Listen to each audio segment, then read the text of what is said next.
Hello and a very warm welcome to the show. And I'm really excited to welcome Gill McKay, somebody I've known for many, many years. And I'm really looking forward to getting into a conversation today about finding your voice. Hello, Gill, and welcome. Hello, Victoria. Thank you so much for having me. Yes, we have known each other for a number of years now, haven't we? Absolutely. And it's a really interesting journey that you've been on, always personally, professionally, but also what you do today, helping people to find their voices, to be speakers and to be standing on stages. But more about that in a minute. But I'm really curious, what does finding your voice mean to you personally? Oh, gosh, are you prepared for a 20-minute answer? I think if I look at that from a holistic perspective, I believe that everyone's voices matter. And I think that we all need to hold that belief internally. We all need to run the story that I am an individual, I am unique, I have something to say that is worthy of being listened to. And so often I find in both organizational life, entrepreneurial life, personal lives, the hierarchies of even families, let's say, not just in organizations, that people they become habituated into a pattern of behavior that they think sits with their role, whether that's the elder daughter or the mother or the senior manager or the junior manager. And they put limits around themselves or parameters around themselves as to what can be shared and what can't be shared. And I really believe that life, organizational life, family life, social life, entrepreneurial life would be so much easier if we were all respectful of each other's voices and if we were able to be comfortable with sharing what matters to us. That's quite a big answer, isn't it? That is a big answer. And it's also making me really interested because there's a couple of ideas in that. One was about respecting other people's voices, listening to all the voices, which I'm going to come to because I think that's a very interesting one, because actually sometimes in workplaces today, there are a few dominant voices. There aren't all the voices being heard. So what's going on there? What's stopping everybody being heard? Why would somebody not be able to share their voice, do you think? Oh, I think there are so many reasons for it. I think one of it, it's almost kind of like, oh, here we go again. She's going to talk about social media and dopamine hits and all the rest of it. But we live in a world of scrolling. We live in a world of instant gratification. We live in a world of speed. We live in a world of wanting to find immediate answers. And I think that culturally in many organizations, that's the situation scenarios, that's the way that we've learned to operate. That that answer will do. Okay, we've got that, let's move to the next thing. There's so much going on, there are so many things that we have to do, that we don't take the time to pause and listen to even ourselves, even to our intuition about what could another answer be, or even to ask ourselves, would it be useful in this moment to be curious and think that there's another answer to this, or are we just moving too fast? I think the speedy world in which we operate has helped us all, or maybe helped is the wrong word, has set the habit with us all to move very quickly, to move to the first answer, to move, and then that has in some way suppressed our opinions. We think it's okay to operate in that way. And sometimes it is. We need to be able to operate in high speed, high stakes environments where we have to get a speedy answer, where we really, that first answer is a good thing, where we don't want to have collaboration and debate. Sometimes there are situations and scenarios where that is necessary. But I think that one of the reasons that we don't share our voice is that speed. I think another reason is we do tend to learn how to play small. I think there is a fear, there is a narrative with some people that goes on about in our heads somewhere, maybe even at a subconscious level, of what gives me the right?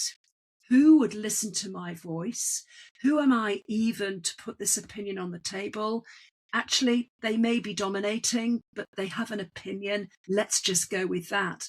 I think we've learned to and it's a big generalization, I know that, but we've learned to suppress in many contexts our opinions. I mean, maybe at work, how many of us come home from a day in the corporate and come home and then rant at our partner about what we wish we'd said?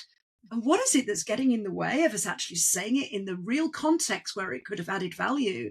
And I think we tend to, there's that whole piece about tending to hold ourselves small, perhaps in a culture of dominant characters, but perhaps because innately we don't believe that our opinion will be respected or that it will be listened to. Again, there's a lot there. Wow. Again, my brain is kind of like sparking because there's so many, such richness in that.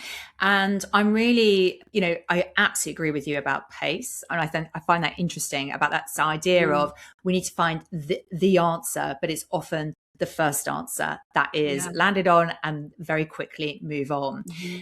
But also this point about playing small, about worrying that you're not, you haven't got the expertise or the knowledge or something valuable to say. I know that some people say this is more of a female characteristic. What do you find in your work? Is it mostly women who suffer from this, or is this something that actually is human sometimes to feel like this? It's really interesting because I've got 3 kids, but my elder 2, a son and a daughter, they're in their late 20s and they're both in the workplace now and experiencing very different cultures. One's in a very corporate environment, the other one's in a sort of fast-moving events organization. So watching a son and a daughter and how they adapt to that is quite interesting. And both are quite similar personalities. I do feel that there is a female element to this not speaking up piece. And I observed that quite strongly in my background. I mean, this is going to write a personal slight to myself when I tell you that I've been in the workplace for 40 years, 4 decades, Victoria. I mean, how horrific is that? But I started in the high tech world. In fact, most of my corporate experience has been in the tech sector, very male dominated. And on top of that, there was the layer of me being, I was in learning and development, which it comes under the human resources banner. So to a degree, that also has a reputation of being a very female environment within a male dominated environment. So I've had a lot of personal experience of this and watched women throughout the years perhaps change their behavior in a male environment and not put their opinions out there on the table. And there are horrific stories, and we are going back to the 1980s, the 1990s of when I was, moving up the leadership ladder, but still, even at board level, being treated as though I was the one who should pour the cup of tea and the one who should, write the minutes. And, my last corporate job, I was VP of HR, and I really viewed it as a cultural role. I viewed it as a role whereby it was about behavior change within the organization. And could I be a role model to other women coming through that organization? It's a difficult question to answer in its purest form.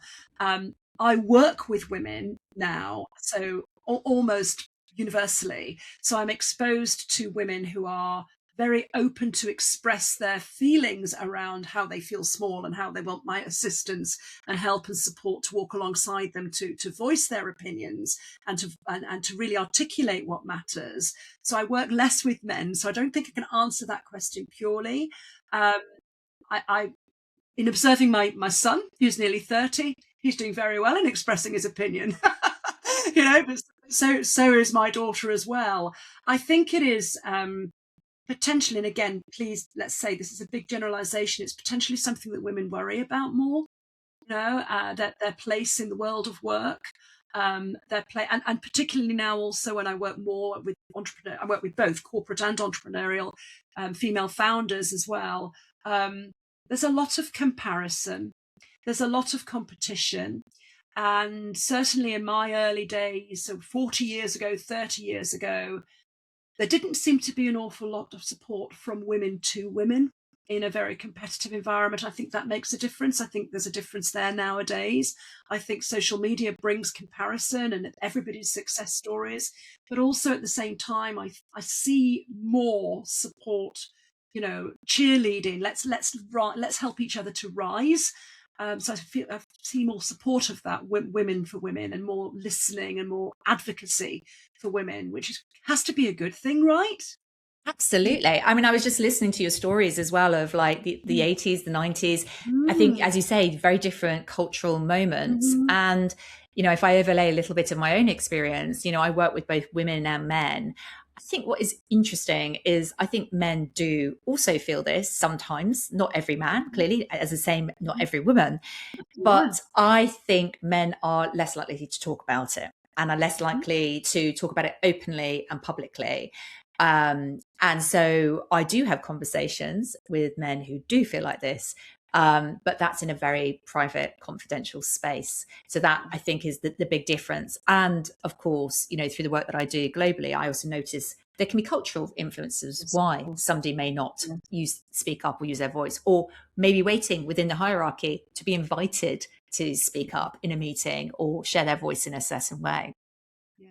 It's very interesting. One of my, I do a mix of work, as you know, and I think the posh word for it is a portfolio career. But I thrive on variety. And one of my corporate clients who I've retained over many years, I've done an awful lot of learning and development work, executive coaching with them, working with the board, strategy change, agility, all sorts of stuff. They're a Japanese organization.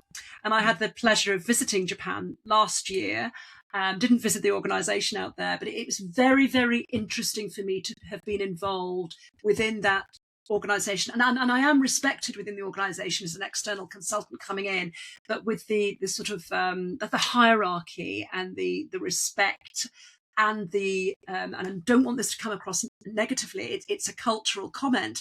The lack of offering opinions until it's invited is an invitation oriented culture still, even now, in the, you know, it's almost like the country culture is overriding an organizational culture. And it's very interesting to have Japanese expats in Europe and to see the juxtaposition of opinions being offered, even in training sessions, you know, workshop sessions. Very interesting to observe that. And then across that, the layer of men and women and seniority as well. Very interesting. Yes, I mean, this is where the whole intersection of different cultures comes in, right? And you know, we're not just shaped by one cultural influence, but multiple cultural influences. But coming to think about what somebody can do about this. So let's imagine, you know, I can imagine the listeners listening to this, and some of them are thinking, yeah, that, you know, I find it very difficult to get into the conversation. I find it difficult to prefer to offer my opinion when it comes to a meeting. I find it hard to speak up, and I'm very conscious of hierarchy. You know, from the work that you do, you know, what are some things that people can do to, I suppose, step forward to move through that despite some of those feelings and some of those things that might be limiting them today? Yes. Well, the context in which I do most of my work these days is different to that sort of round the table meeting within a sort of corporate hierarchy. I co-run a stage, as you know, called Speak and Shine, which has been an absolutely beautiful addition into my life over the last couple of years. I've always done speaker coaching and communication coaching and mentoring as well, but this is a specific context to help women to learn how to share their voice on a stage, on a platform. It happens to be a physical stage in a physical room in an immersive environment with a wonderful audience. It really mattered to me when we set this up that it was a very held space. So it really was and I don't use this word lightly, it was a safe space. So it really doesn't matter if you fumble your lines. It doesn't matter.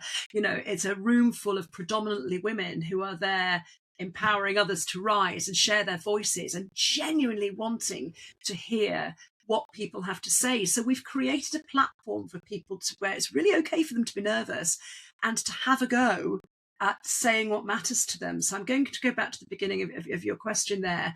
It really matters to understand what you stand for. And I think you need to do that work first. You know, there's lots of exercises that we can do to sort of elicit what is it that really matters to you. And then more importantly, because that's about you, that's great. That's about you or me individually as a person. But more importantly, and I think that this is a real mindset shift for most of the people I work alongside. Why does it matter to share your voice with others? I really come from the perspective of a speaker coach that we share our voice in service of others. Sure, the stage that I'm co-running is about going to help people with their brand, with their reputation, with their confidence, with their marketing. They're going to be able to share their clips of them with a microphone, on stage. They're going to be able to say, I'm a public speaker, whatever it might be. But actually what it's about, and I really, really, really emphasize this to everyone I coach, but say it as my own ethos for public speaking, is that when you change your mindset, or when you look at sharing your voice through the lens of it being in service of others, I think everything shifts. I think the nerves, the fear, we can use them in a different way to fuel us. But that whole voice, that little gremlin inside you that's saying nobody's going to listen to me, I think that tends to dilute. And I think you can squash the little gremlin that's, whispering in your ear saying nobody's going to listen to me, by looking out at an audience and seeing how people are absorbing what you're saying. And after the talks, universally, when my ladies leave the stage and they go and have a cup of coffee and they're networking in the lunchtime with the audience, there will universally be somebody who says, thank you, I needed to hear that today, or that was really useful. Yeah, thank you. I'd really like to have a chat with you about that framework or about your story. And that's the point at which the speaker starts to really believe that they've got something to share. So it's not coming from ego, it's coming from service. And that mental shift makes an enormous difference. And I think that, we can move that into the corporate landscape, the boardroom landscape, the discussion, the workshop landscape of the dominant person, one could argue, again, I'm being very generalized, might be coming from ego, whereas sharing your opinion and putting it on the table could be in service of the solution, could be in service of the customer, could be in service of the team. So please don't stay small. Please find a way to be able to, ask a question. You can frame it as a question. You can frame it in a different way. It doesn't have to be an egotistical, I'm going to join this domineering discussion. I think that matters. Mindset really matters when it comes to sharing your voice, and also ownership. That after the people that we work with leave the stage, they feel even more strongly aligned to their message and why it matters. And that's just such a privilege for me as a speaker coach to be part of, to see them on that journey of real ownership and wanting to then do more, and to be able to really own it and put programs and workshops together and different ways of sharing their message with other people. It's really powerful. Wow. And I've witnessed that myself. I've been in the room, witnessing that stage and witnessing women powerfully sharing their voice. And I think you've said some really interesting things there, because I know that, I know it myself, actually. Before I wasn't always very confident standing in the front of the room, funnily enough, bearing in mind some of the work that I do today. And one of the things I realize, and I know it also when I talk to my clients about this, there's a lot that's going on here up in the head. So a lot of thinking and overthinking and trying to work out all the options and what's going to happen. But actually, this idea of service is really interesting, because it becomes about them, not you. It becomes about, actually, if you don't share your voice, the people who are going to miss out, or the reason that it's a bad thing or a negative thing, is that the team doesn't benefit. The organization doesn't benefit from what and the ideas and the creativity. And I always say, silence is a communication strategy. It doesn't mean not saying anything. It actually has an implication. I think that's really interesting. Yes, that whole silence, deliberate pausing and silencing is a strategy, and it can be used to really great effect. It also is the place when we're silent that we listen. I'll go back to that word respect that I used before. I mean, one of the things that some of my speakers, they don't believe that they have the right to be respected standing on a stage. And I think some of that is also this chat in the head about, we don't want to appear to be arrogant or egotistical. We don't even want that attention, many of us, in speaking. And so I will always go back to that service piece, because you don't know, by not sharing, the the difference that you might not make. That's a double negative. You know what I mean? So by missing out the sharing, you could really miss a trick there. But silence itself can indeed be golden if it's consciously used, as a strategy for yourself. Yeah, but going back to the whole piece around service, for myself, I've been involved in learning and development for decades, as I said the number 4 decades, for in its broadest sense, that whole human resources and learning and development. But I really only found something that I stood for, that could really, almost like have my protest banner and, march to Speaker's Corner in Hyde Park with. And a number of years ago when I quit drinking, and you know my story, but this isn't really about the drinking. This is about the voice and the speaking. And I did a TED talk coming up 3 years ago now, and it sounds very dramatic, but it was absolutely life-changing, because what it proved to me was that by tackling a challenging subject, I talked about shame, I talked about guilt, I talked about lying. They're not exactly motivational topics, are they? But, all of those, I wanted to get them out there, because in that whole act of service piece, I knew what it was like to feel really lonely when you were over drinking. I also knew what it was like to be on the other side and making a decision for yourself. And I wanted other people to feel that they were less alone. And at the end of my TED talk, I had a number of people coming to talk to me. And one was a gentleman, and he said to me, "Thank you." Just like people talk to our speakers on the Speak and Shine stage at the end. "Thank you." He said, "I've never heard anybody talk about shame before. And now I don't feel it's just me. I think I can do something about it." So I'm not saying this out of ego at all. It really moved me. It still moved me. I'm sort of like goosebumpy still today. And people use this line of, if you're only speaking to one person, if you only change one person's life, then it's been worth it. But it's true. I don't know what happened to that gentleman. I don't know if he quit drinking. I don't know if he went away and spoke to his wife about his drinking. But I do know that my words and being in that public speaking space and having the courage to share my voice, it touched him in some way. So we are, as speakers and owning our voices, we are facilitators of change in many, many ways. And that's why I'm really strong about this piece about the audience matters, that one individual person in the audience matters, that the act of service matters. And please don't hold your voice inside, because you do not know who you will be helping by sharing it.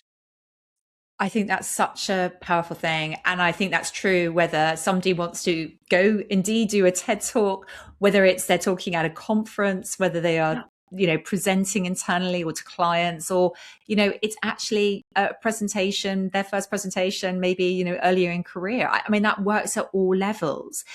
But here's a question I sometimes hear, Gill, and I'm really curious to get your perspective on this. And I actually was asked this the other day, which is, can I be too overconfident? Is that possible? Ooh. What's your view on this? Oh my goodness, massive, massive question. And actually, let's take the word confident out of it for a moment. A lot of people are talking at the moment about too much, too loud, too quiet, too colourful, too opinionated, whatever it might be. And it depends the answer to the question, I guess, is it depends how you define confidence and how confidence is received in somebody else's psyche. Some people might describe overconfidence as being dominance. We talked about the word dominance earlier on in this conversation. Somebody who dominates, somebody who's just out there always making a noise, whereas maybe that's just extreme egotism and maybe it's extreme extroversion. I don't know. I think that confident, we need to be careful about being overconfident, because sometimes it can lead to complacency. It can lead to lack of learning, lack of ability to take other people's opinions on board. So I think it's a difficult question to answer purely, because it depends how we define confidence. For me, confidence is about, in a way, feeling the fear and doing it anyway. That's the title of a good old book, isn't it? But also confidence is about taking action. Confidence is not about waiting until you're ready. Confidence is about not being ready, having a plan, but maybe not being 100% ready and taking action. So let's apply the question to that. Could we ever be overconfident? And perhaps maybe we could. Maybe we're really, really not ready, and we take some action, and it bombs. So maybe there's that. But for me, I think that if you are confident and you take some action, and you have the lens of learning and some humility around owning any mistakes that might happen, then confidence is a good thing. Confidence is about taking action. Yeah. And I love that idea of learning, because actually where I kind of see it is actually you want to be experimenting. It's about testing and trying, not assuming you've got it right, or assuming that have all the answers, or the correct answer. Actually, rarely do I meet people who do actually feel that way. But even so, if that's the fear, I think for me, it's about treating it lightly, that you're experimenting, you're testing, you're seeing what lands, what works. And as you quite rightly say, learning from that experience. I think that's fantastic. That really matters. I think the whole, if you look at it from a neuroscience point of view, we have neuroplasticity available to us all the time. Our brains are plastic, metaphorically. We are able to lay down new neural pathways every single day by trying something new. And I truly believe, and again, I coach my speakers around this, that curiosity is our superpower. Be curious about yourself. Be curious about what's holding you back. Be curious about why one day you might leap out of bed feeling really overly confident. What does that mean in your context? How would you define that overconfidence? But be prepared to, your words, experiment. Be prepared to take some maybe small risks that you might have framed something as a risk in the past. But every time you do something new, you are providing evidence to your brain that you can do that. Every time we do something new, that's brilliant, because it's new data for your brain that you can do this. It may not be perfect. It may not reach and anyway, I don't believe in what perfect is anyway. There's nothing perfect, but anything that stops us learning, particularly our attitude, I really think we need to look at ourselves. Learning and curiosity are our superpowers, and they're the gifts that enable us to show up in the world every day and to be of service to others. Absolutely. Well, I think that is a fantastic point to sort of bring us to a bit of a close. I mean, I could absolutely speak to you for hours about this topic, Gill, but I would love to ask one last question, which is around, we started off today talking about finding your voice. If somebody's listening to this and they're thinking, yeah, I'm ready to find my voice, where do they start? Like, what's the best next step that they can take? And what would you love them to remember from this episode? I think what I'd really love every listener to remember is that to recognize that your voice matters. Everyone's voices matter. We can learn from everyone. Everybody has something worthy of sharing. And that's you. All of us, you. Fantastic. I love that. And that's a really brilliant message for us to end today's podcast.